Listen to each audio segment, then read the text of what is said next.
I think any sane economist can see and appreciate that what's happening in Greece is a tragedy of major proportions.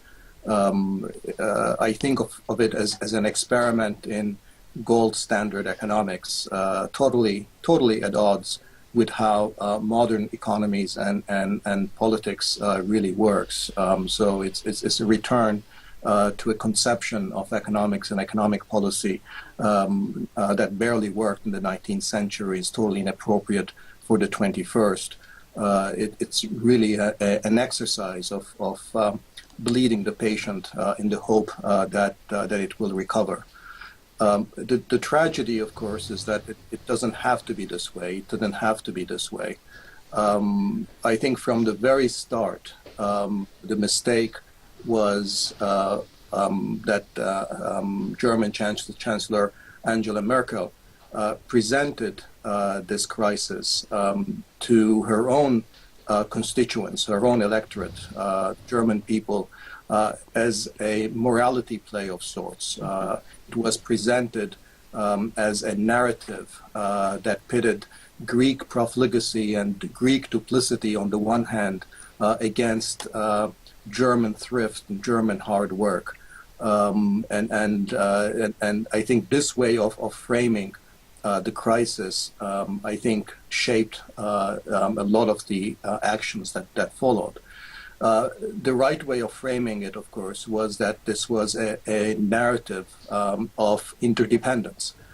It was a crisis created by the interaction of an incomplete process of integration within the Eurozone and an external financial shock of a magnitude that no one really could have foreseen. And that was really no fault of the Eurozone on its own. So the crisis was, as I said, a consequence of incomplete integration and also of inadequate regulation. So we had monetary and financial integration within the Eurozone, outran banking, fiscal, and ultimately political integration. Finance outran regulation and supervision. And these dual processes made the Eurozone very vulnerable.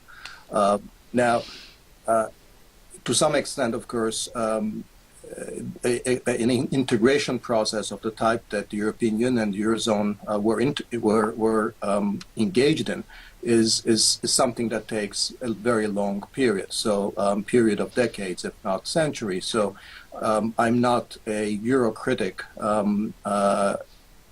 who thinks that this was doomed to fail. But I think what the crisis did was raise the stakes and therefore presented European political leaders with a pressing choice that in order to save the euro, they would have to invest in the building of Eurozone-wide fiscal and political institutions and invest in building a truly European political community in a much more rapid way than what they had planned.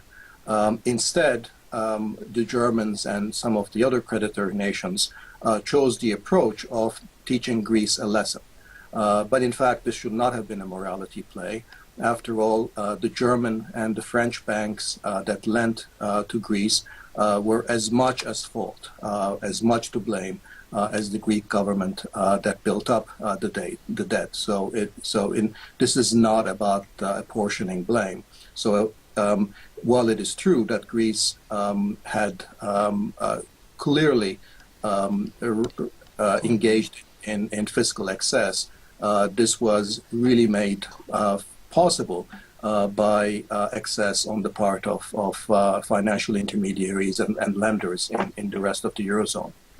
Now, I think the trouble with the program as it is at present is that essentially it contains no strategy for restarting a growth, no strategy for economic recovery.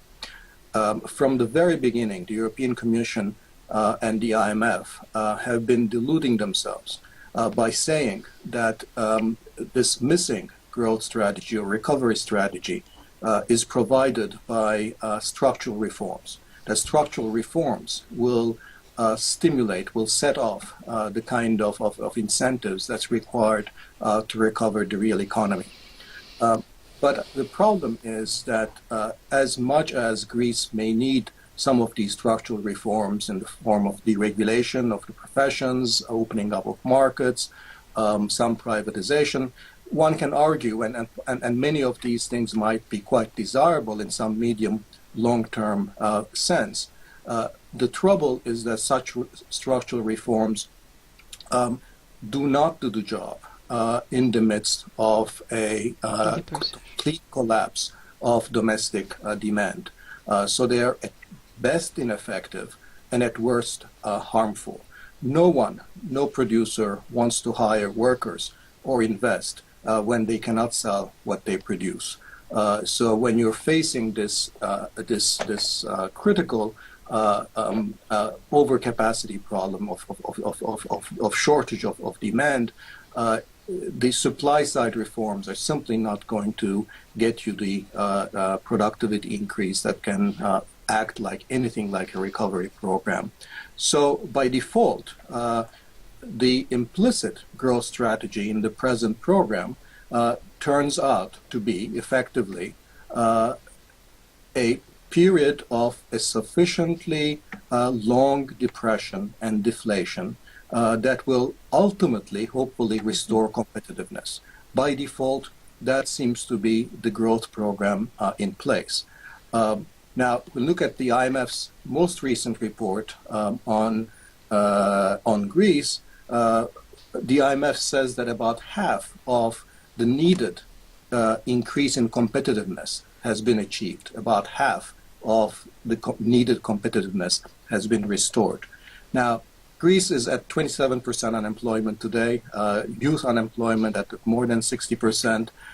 So if we extrapolate, one wonders about whether unemployment will have to reach 54%, double what it is now, and youth unemployment will have to reach 100% by the time that we actually restore full competitiveness.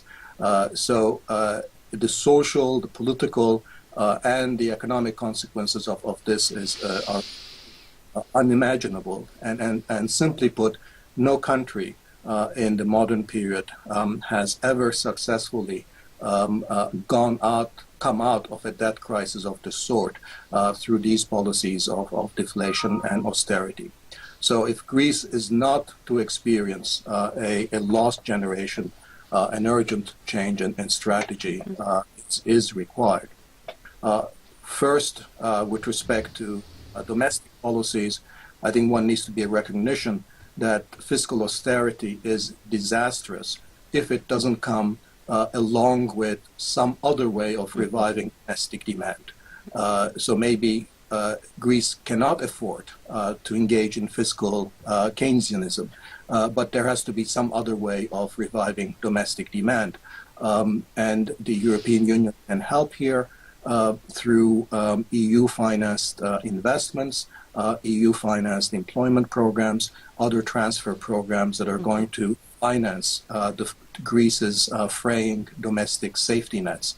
And that's important not just for social reasons, for reasons of social and political stability, but also because of Keynesian reasons, that giving people some money that they can spend is a way of preventing a downward spiral in demand and employment. Externally, I think there needs to be a recognition that rebalancing in the European Union needs action on the part of both Germany and the European Central Bank. That in Germany, an increase in wages and other policies to raise private consumption, to increase private expenditures and reduce Germany's trade surplus, to give other Eurozone countries a chance to compete. On the part of the ECB, an increase in the inflation target to make it easier for peripheral countries such as Greece to regain competitiveness. I think there is a bit of a relaxation due to the action of Mario Draghi last summer to underwrite sovereign bonds. And that action by Draghi has calmed financial markets because it has taken away the possibility of a sovereign bond meltdown. But it has done absolutely nothing to correct the real problems and the real imbalances of the Eurozone. You know, one of the upsides for Greece in a way is that Greece is not alone. Greece may be the worst in terms of the economic difficulties that it faces, but it is in some company. The problem obviously is extended to Spain, to Portugal, Cyprus, Ireland, Italy, and now increasingly France as well.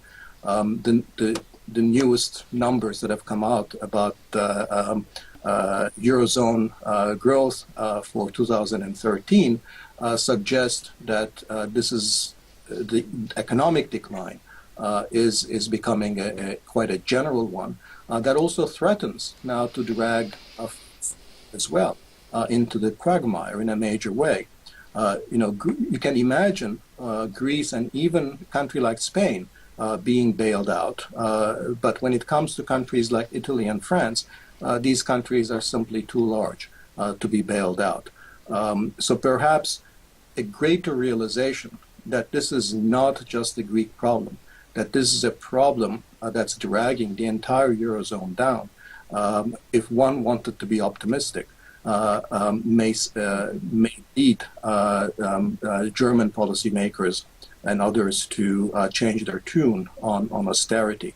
But if there is no change of that tune, I'm afraid that Europe is in for a continued period of economic decline, rising unemployment, and political acrimony within the Union, which will be a real tragedy, since I think the European Union was truly the greatest achievement of international cooperation of the last 60 years.